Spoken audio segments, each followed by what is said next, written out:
બાપુ, એક કહેવત છે કે કર્મ કોઈને છોડતું નથી, કર્મનો બદલો ચૂકવવો જ પડે છે. અને આના પરથી એક સત્ય ઘટનાનો પ્રસંગ મને યાદ આવે છે. એક નાનકડા શહેરમાં એક વ્યક્તિ રહેતો હોય છે અને પોતે ઓટો રિક્ષા ચલાવી અને પોતાનું ગુજરાન ચલાવતો હોય છે. અને એક દિવસ એ ઓટો રિક્ષાવાળો એક સાડીની દુકાને જાય છે અને સાડીની દુકાનમાંથી એક સરસ મજાની રંગબેરંગી સાડી ખરીદે છે અને પોતાને ઘેર આવી અને એની પત્નીને આપતા કહે છે કે પ્રિયે, હું તારા માટે એક વસ્તુ લઈ આવ્યો, જોજો એ તને ગમે છે. અને એની પત્ની જોવે છે અને કહે છે, આ તો સાડી છે અને આ તો મોંઘી સાડી લાગે છે, આટલી મોંઘી સાડી કેમ લીધી? અને મારી પાસે તો ઘણી બધી સાડીઓ છે. અને ત્યારે એનો પતિ કહે છે કે આપણા લગ્નને 12 વર્ષ થયા છે અને 12 વર્ષમાં તે મારી પાસે ક્યારેય કોઈ માગણી નથી કરી. અને તને ખબર છે આજે આપણા લગ્નની તારીખ છે. અને મને એમ થયું કે તારા માટે હું સુંદર મજાની સાડી લઈ જાઉં, એટલે હું લેતો આવ્યો. અરે ગાંડી, એકવાર પહેરીને તો મને દેખાડ કે કેવી તને શોભે છે. અને એની પત્ની રાજી થતાં થતાં ઓરડામાં જાય છે અને થોડી વાર પછી આવી અને સાડી પહેરી અને બહાર આવે છે. અને એનો પતિ કહે છે કે વાહ, ખરેખર આ સાડી તો તને બહુ સુંદર લાગે છે, આ સાડીમાં તું બહુ જ રૂપાળી લાગે છે. અને ત્યારે બંને પતિ પત્ની હસી પડે છે અને ધીરે ધીરે બંનેના દિવસો પસાર થવા લાગે છે. ને એમ કરતાં કરતાં એક દિવસ આ ઓટો રિક્ષાવાળાની પત્ની બીમાર પડે છે અને એક દિવસ એને દવાખાનામાં દાખલ કરવામાં આવે છે. અને એની પત્ની એક ગંભીર બીમારીનો ભોગ બન્યો હોય છે અને એ બીમારીની સારવાર ખૂબ જ મોંઘી હોય છે. અને ધીરે ધીરે એ ઓટો રિક્ષાવાળો એક એક મિલકત વેચતો જાય છે અને પોતે બધી મિલકત વેચી દે છે. ફક્ત પોતાની પાસે એક ઓટો રિક્ષા હોય છે, છતાં પણ એની પત્ની સાજી નથી થતી. અને એક દિવસ એ વિચાર કરે છે કે હું કોઈ પણ સંજોગે મારી પત્નીને સાજી કરીશ, હું આ ઓટો રિક્ષા વેચી દઈશ. અને એક દિવસ એ રિક્ષા લે વેચવાળાની દુકાને જાય છે અને ત્યાં જઈ અને વેપારીને કહે છે કે ભાઈ, મારે આ રિક્ષા વેચવી છે. અને ત્યારે એ વેપારી કહે છે કે આ રિક્ષા શા માટે રિક્ષા વેચવી છે? આ રિક્ષામાં કોઈ ખરાબી તો નથી ને? અને ત્યારે એ રિક્ષાવાળો કહે છે કે ના, આ રિક્ષામાં કોઈ ખરાબી નથી, પરંતુ મારી પત્ની ખૂબ જ બીમાર છે અને હોસ્પિટલમાં અત્યારે સારવાર હેઠળ છે અને મારી પાસે અત્યારે પૈસા નથી, મારે ફરજિયાત આ રિક્ષા વેચવો પડે એમ છે. અને ત્યારે વેપારી કહે છે કે તું આ રિક્ષા વેચી દઈશ તો તારું ગુજરાન કઈ રીતે ચલાવીશ? હું તને એક સસ્તી અને સારી સલાહ આપું છું. આ રિક્ષા તું અત્યારે મને વેચી દે અને તારા જે પૈસા થાય એ તું લેતો જા. અને 6 મહિનાનો હું તને વાયદો આપું છું. 6 મહિના સુધી હું આ તારી રિક્ષા કોઈને વેચીશ નહીં. 6 મહિનામાં તું તારા પૈસા પૂરા કરી જજે અને રિક્ષા છોડાવી જજે. અને રિક્ષાવાળો રાજી થઈ જાય છે અને રિક્ષા વેચી અને જે પૈસા આવે છે એ લઈ અને દવાખાને આવે છે અને તમામ પૈસા સારવારમાં વપરાઈ જાય છે અને એમની પાસે થોડા ઘણા રૂપિયા જ બચ્યા હોય છે. અને એક દિવસ ડૉક્ટર એને એક દવાની ચીઠ્ઠી આપે છે અને કહે છે કે આ દવા બાજુની મેડિકલેથી લેતા આવો. અને રિક્ષાવાળો મેડિકલે જાય છે અને મેડિકલવાળાને એ ચીઠ્ઠી આપે છે અને મેડિકલવાળો એને દવા આપે છે અને જોવે છે તો એમાં 200 રૂપિયા ઓછા હોય છે. અને મેડિકલવાળો આ ભાઈને કહે છે કે ભાઈ, આમાં 200 રૂપિયા ઓછા છે, 200 રૂપિયા આપો પછી જ તમને દવા આપીશ.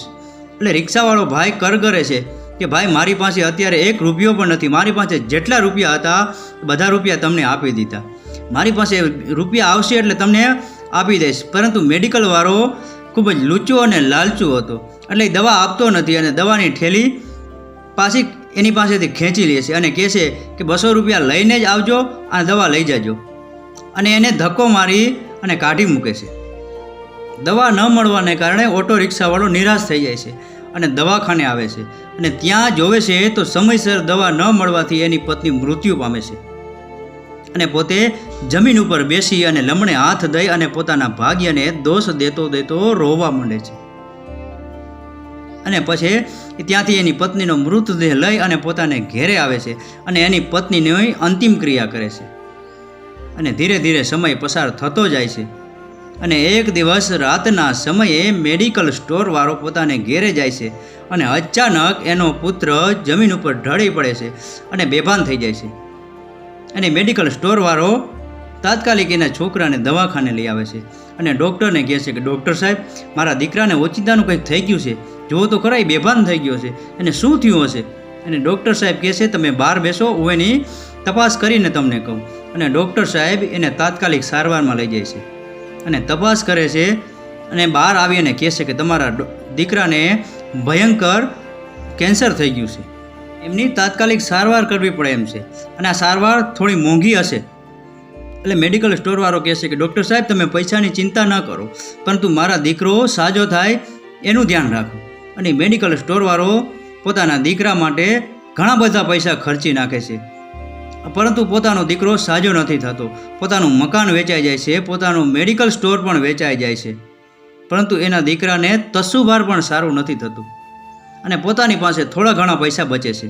અને એક દિવસ ડૉક્ટર સાહેબ એને એક ચિઠ્ઠી આપતા કહે છે કે આ ઇન્જેક્શનો તમે બાજુની મેડિકલમાંથી લઈ આવો.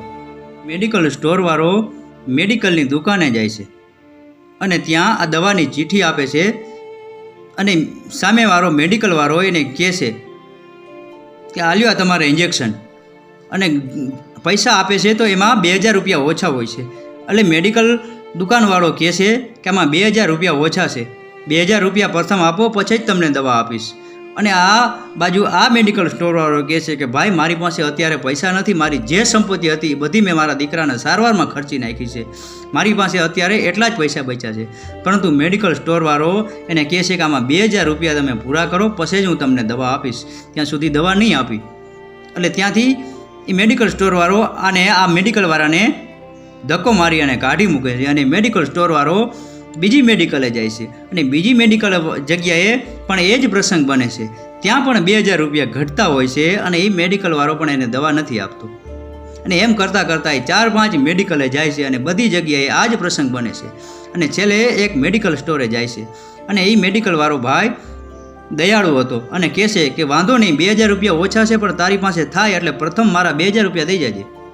અને પોતે એને ઇન્જેક્શનો આપે છે અને ઇન્જેક્શન લઈ અને પોતે દવાખાને જવા નીકળે છે, પણ પોતાના પાસે એક રૂપિયો પણ નથી અને તાત્કાલિક દવાખાને પહોંચવું પડે એમ હતું. એટલે ઓટો રિક્ષાવાળાને કહે છે કે ભાઈ મારી પાસે પૈસા નથી, મારો દીકરો સારવારમાં છે, તું મને દવાખાને મૂકી જા.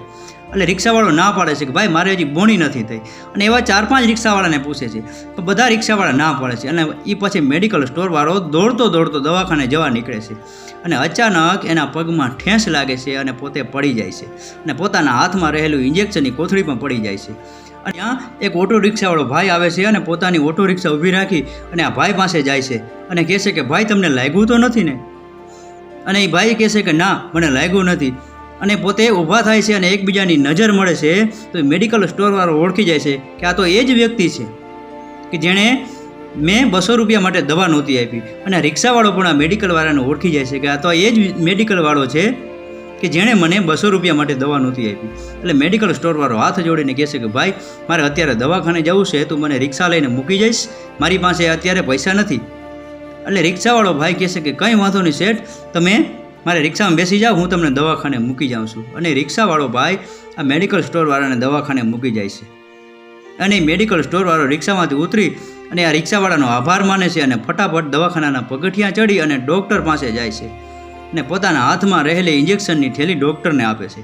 અને ત્યારે ડૉક્ટર કહે છે કે ક્ષમા કરજો, અમે તમારા દીકરાને બચાવી ન શક્યા કારણ કે તમે સમયસર દવા ન લઈ આવ્યા, એના કારણે તમારો દીકરો મૃત્યુ પામ્યો છે. અને આટલું સાંભળતા તો એ ભાઈ જમીન ઉપર ઢળી પડે છે અને ચોધાર આંસુએ રડી પડે છે. એ મેડિકલ સ્ટોરવાળાને પોતે ભૂતકાળમાં કરેલી ભૂલ યાદ આવે છે અને મનોમન વિચારે છે કે મેં ફક્ત 200 રૂપિયા માટે થઈ અને એક વ્યક્તિને દવા નહોતી આપી અને એની પત્ની મરી ગઈ અને આજે કુદરતે મારી સાથે બદલો લીધો છે. મને સમયસર દવા ન મળી, એના કારણે મારે પણ મારો પુત્ર ખોવો પડ્યો છે. અને મનોમન કહે છે કે મને મારા કર્મનો બદલો મળી ગયો છે. અને બાપુ એટલે આપણે કહેવું પડે છે કે કર્મ કોઈને છોડતું નથી, કરેલા કર્મનો બદલો ચૂકવવો જ પડે છે. આ પ્રસંગ જેને સમજાય એને વંદન, આ પ્રસંગ પૂરેપૂરો સાંભળવા બદલ આપનો ખૂબ ખૂબ આભાર. આપનો દિવસ શુભ રહે. મહાદેવ હર.